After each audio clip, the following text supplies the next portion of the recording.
primero a los que viven en el territorio nacional y luego un énfasis también importante a los que viven en Estados Unidos, sobre todo en los centros de mayor gravedad poblacional de salvadoreños. Ahí se va a concentrar nuestro esfuerzo. Sí, por supuesto, vamos a tener eventos de vistosidad. Ya hemos hecho una marcha multitudinaria, una marcha que congregó a más de 100.000 personas, formando lo que fue ya el inicio de lo que era la etapa de pre-campaña allá en julio. Vamos a seguir haciendo eventos vistosos, sin embargo, no queremos caer en la tentación de andar moviendo votantes de San Miguel para que se vea un evento vistoso en la Unión, porque eso, además de demandar muchos recursos, que hoy por hoy hay que ser prudentes y cuidadosos con el uso de los recursos, es tratar de engañar o de crear una falsa expectativa, incluso cuando se lo hacen al mismo candidato. Hay candidatos que viven engañados porque lo que le andan moviendo es el mismo grupo de gente de un lado para otro, y eso no le genera al final mayor rédito. Nos interesa contactar directamente a la gente, llevarle un mensaje fresco de cómo nosotros vamos a trabajar por crear en el país las condiciones, no solo para defender los empleos que ya tienen los salvadoreños, sino que para poder avanzar ante esta crisis mundial en oportunidades nuevas de desarrollo que se transformen en más y mejores ingresos para cada uno de los habitantes de este país. Ese es el esfuerzo, ese es el reto y ese es el foco. Propuesta, ideas centradas en más empleo, mejores ingresos y más posibilidades de defender el bolsillo, la economía familiar, que debe de ser el corazón de lo que nosotros consideramos es el reto del próximo presidente de este país. Por eso ya ha dicho Rodrigo Ávila que él quiere ser el presidente del empleo. Mucha gente me ha dicho, pero ¿por qué en estos momentos de crisis hablar de empleo? Porque es lo que el salvadoreño más quiere que le expliquen cómo hacer. Es una pregunta que yo tengo pendiente y creo que ahondar sobre esa pregunta, sin duda. Resulta paradójico, digamos, que en una situación como la que vivimos se pueda ofrecer más y mejor empleo, cuando, digamos, a lo mejor lo que realistamente todos deberíamos esperar, a lo menos conservar los empleos que se tienen en este momento. Vamos al corte, voy a volver con René para hablar del escenario político que reenfrenta el Partido Arena en esta campaña electoral. Ya volvemos. René, y obviamente todas las elecciones se caracterizan por un escenario determinado, no todas las elecciones son iguales. Aquí hoy día, sin duda, hay una coyuntura totalmente diferente, influenciada por la crisis internacional, también por otros temas locales. Pero ¿cómo ves tú al Partido Arena en este escenario del día, en esta coyuntura? Bueno, efectivamente creo que la crisis económica mundial va a ser un determinante muy importante en la manera en la cual se van a estructurar las propuestas. Creo que, yo lo he dicho en tu programa desde la primera vez que estuve acá este año, que gobernar El Salvador en los próximos quinquenios no va a ser nada fácil. Creo que la crisis mundial y sus efectos en las economías de los países desarrollados, pero también sus efectos en El Salvador se van a sentir más en el 2009 que en el 2008 y por lo tanto va a ser muy desafiante poder hacer propuestas que no solamente tengan calidad técnica y que sean políticamente atractivas a la población, sino que también las pueda llevar a la práctica con responsabilidad. Por otro lado, ya la crisis mundial genera suficiente incertidumbre y desconfianza y genera que tomes medidas de emergencia, que tengas un equipo competente, una fórmula presidencial, en este caso competente para manejar una crisis, pero además te va a requerir... ¿Estás queriendo decir que es una apuesta más riesgosa hoy día votar? Sí, ¿Votar por un cambio? Es totalmente más riesgoso, es decir, las circunstancias para manejar una crisis, el equipo que tú necesitas para manejar una crisis, tiene que ser un equipo de alta experiencia y de altísimo nivel técnico, además de que tiene que ser un equipo que esté acostumbrado a trabajar bajo presión. Y te voy a decir por qué, porque esta incertidumbre y esta desconfianza se puede exacerbar cuando tú en el proceso electoral, en la campaña electoral, le inyectas más incertidumbre y más desconfianza a un ambiente político que ya de por sí genera frenos en la inversión, suspende proyectos en ejecución, genera hasta cierto punto problemas en los cuales los agentes económicos piensan en el futuro y sus precauciones, su temor al riesgo aumenta. Y en ese sentido, manejar discursos, por ejemplo, en los cuales tú volvés, por decirte un tema, las encuestas, un tema de estrategia política en una campaña electoral, o empezás a generar mensajes de desestabilización, como que estas elecciones no van a ser transparentes, no van a ser limpias, o decís a priori, haces juicios a priori de que puede haber un fraude. Eso tiene unas consecuencias bien grandes sobre la economía real.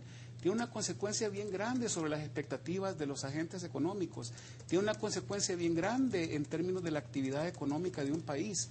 Y por lo tanto, si tenemos ya una crisis mundial que nos complica lo suficiente para poder salir adelante y que, como te digo, requiere un manejo de esta crisis de una manera de gran capacidad y de gran experiencia, y además de eso tú le incorporas, le añades lo que puede ser la incertidumbre de una campaña electoral y el manejo de una campaña electoral que políticamente contribuye a generar más desconfianza, puedes generar efectos en la economía real que van a tener consecuencias que de todas maneras las vas a tener que enfrentar en el año 2009. Yo quisiera que nos viéramos reflejados en el caso de Nicaragua, por ejemplo. Y pongo el caso de Nicaragua porque es un caso que lo tenemos muy cerca, es un caso que ha sido bastante sistemático y ha sido bastante consistente en cómo generar inestabilidad, en cómo se puede generar caos, en cómo se puede generar incertidumbre, desconfianza y hasta violencia. Y te quiero decir que lo que está pasando en Nicaragua va a traer graves consecuencias sobre la economía nicaragüense, va a traer graves consecuencias sobre los niveles de bienestar de los nicaragüenses, va a traer graves consecuencias sobre la manera en que los nicaragüenses van a ver hacia su futuro. Y por lo tanto, creo que el ambiente exterior, digamos, de lo que es la campaña, debe de llevar a los partidos políticos, y está llevando a Arena en este caso, a ser muy responsable en cuanto a la campaña para proponer propuestas reales, cosas concretas que le puedan servir a la población. Lo que creo yo que la población necesita escuchar en este momento es propuestas que puedan ayudarnos no solamente a superar esta crisis en la que estamos, sino que también que pueda haber 5 años, 10 años, 20 años al futuro. ¿Y tú crees que la gente puede llegar a racionalizar como ustedes quisieran esta perspectiva? Porque hay una realidad, ¿no? Por ejemplo, todos estamos viendo en los últimos días las noticias, restricción del crédito. Restricción del crédito significa menor inversión, significa menos empleos. Entonces, hay una crisis que está como una bola de nieve cada vez creciendo más y que seguramente a marzo llegaremos más complicado de lo que estamos hoy día, ¿no? Si no tomamos... Entonces, la gente entenderá realmente, llegará a decir, bueno, yo voy a confiar, a pesar de que a lo mejor no estoy totalmente contento con Arena en estos últimos 20 años, pero voy a confiar en darle mi voto a Arena porque creo que tiene el equipo más calificado, a pesar de todo lo que parece y lo que el presidente ha dicho, una tormenta perfecta que afecta básicamente al gobierno y se afecta al gobierno de afecta a Arena. La gente entiende, un microempresario, una pequeña empresa entiende cuando va a un banco del sistema y su línea rotativa de crédito o un crédito aprobado no es desembolsado. Una persona que tiene un crédito de una casa entiende cuando le llega la carta del banco y dice que su crédito ha aumentado 1 o 2 puntos. ¿Entiende o se enrabia?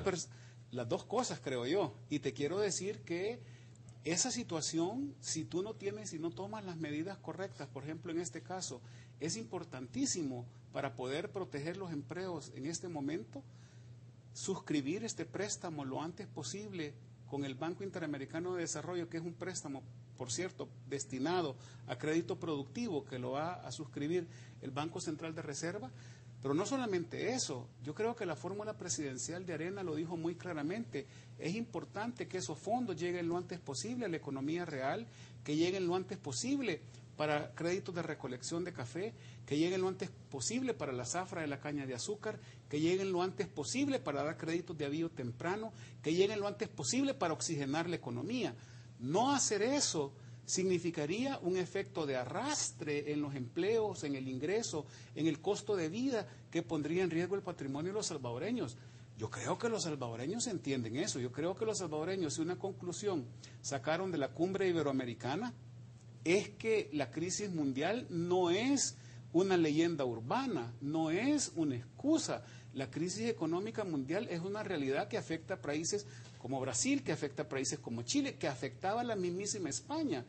El presidente del gobierno español viene a El Salvador a cabildear su presencia en el G20, en la reunión que sostuvo los países más desarrollados y más industrializados del mundo y las economías emergentes la semana pasada en Washington, porque España está viviendo la crisis de una manera brutal. Bueno, pero también... Y lo que te quiero decir es que esa realidad, las personas común y corriente la entendemos. Yo creo que los salvadoreños tenemos la capacidad para entender que en momentos de crisis necesitas tomar medidas de emergencia y necesitas personas que están acostumbradas a tener una crisis. Cuando uno vuela en un avión, Nacho, y estás en medio de una tormenta con turbulencia, además de encomendarte a Dios, yo creo que tú desconfiarías de una línea aérea que diga que el piloto tiene miedo y que si algún pasajero se quiere hacer cargo del avión en ese momento, creo que no volverías nunca a volar en esa línea aérea. Y te lo pongo de ejemplo porque es importante tener claridad, no solamente sobre cómo vamos a administrar esta crisis,